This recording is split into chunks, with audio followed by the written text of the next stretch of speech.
Saya menunggu sendirian selama 6 tahun, hanya untuk menunggu suami saya yang berada di perbatasan kembali dengan kemenangan. Setiap hari saya merawat rumah tangga, keluarga Ho, dan bahkan menyiapkan mahar untuk adik, perempuan suami. Namun dia justru mengejek saya, pelayan saya, membela saya. Tapi saya hanya tersenyum dan berkata, selama suami saya yang jauh di perbatasan benar-benar setia kepada saya, itulah yang membuat semuanya layak. Namun, pada hari itu saya mendengar bahwa suami saya akhirnya kembali dengan kemenangan. Saya sangat senang dan pergi untuk menemuinya, namun saya melihat pemandangan di mana 4 generasi keluarga besar hidup, bahagia bersama. Hati saya tenggelam. Suami yang telah pergi selama 6 tahun kini membawa seorang selir dan 2 anak dari luar. Keluarga mertua sudah tahu semua ini, namun mereka menyembunyikannya selama 6 tahun. Baru sekarang, ketika anak-anak sudah mulai besar, suami saya membawanya pulang ke keluarga Ho melihat giok di leher anak-anak. Saya tahu saya telah salah menaruh harapan 6 tahun yang lalu. Pada malam pernikahan, suami saya tiba-tiba dipanggil kembali ke perbatasan saya, memberinya giok keluarga untuk menjaga keselamatannya.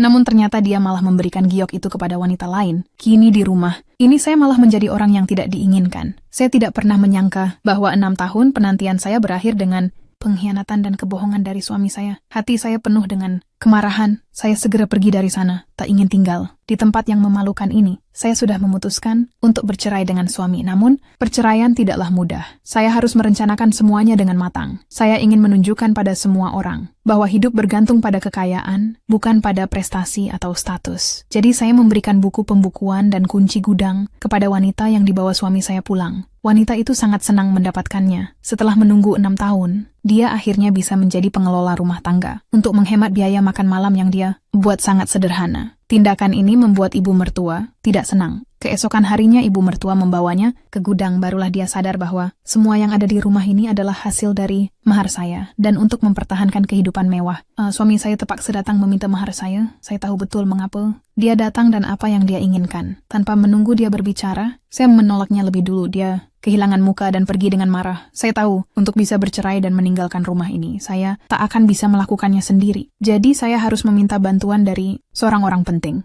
Orang itu adalah Putri Agung. Kami sudah berteman sejak kecil. Saya tahu dia sangat suka makan biji teratai. Jadi saya pergi ke toko untuk membelinya. Menyiapkan diri untuk mengunjunginya, namun saya tak sengaja bertemu dengan pangeran. Awalnya saya kira ini hanya kebetulan. Tapi saya tidak tahu bahwa pangeran telah menunggu saya selama bertahun-tahun. Dulu, ketika dia diserang oleh perampok saya yang dengan mati-matian menyelamatkannya. Sejak saat itu, pangeran jatuh cinta pada saya. Dia bersumpah untuk menikahi saya seumur hidup. Jika bukan karena 6 tahun lalu, pangeran ikut berperang. Mungkin dia tidak akan pernah kehilangan kesempatan ini. Mendengar bahwa saya ingin bercerai, pangeran memutuskan untuk membantu saya secara diam-diam.